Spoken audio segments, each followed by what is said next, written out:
तर्जमानी करने वाले जिला पंचायत सदस्य मौलाना नूरुल साहब बैठे हैं।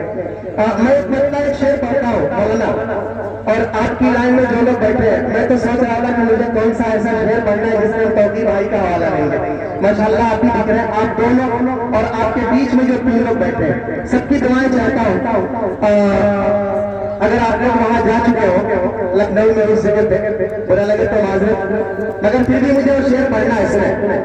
और एक चीज और है, हम यही दुआ कर रहे हैं कि जहाँ नूर भाई अपना साउंड लेके जाए वहाँ हमारे सूरज भाई को जरूर लेके जाए, अच्छी सेटिंग कर लें माशाल्लाह। इनके लिए भी दुआ कर रहे हैं आप सूरज भाई के लिए। एक मतलब एक शेर देखें कि सबको फंसाया जाता है मजहब के जाल में, सबको फंसाया जाता है मजहब के जाल में, अब घूमते हैं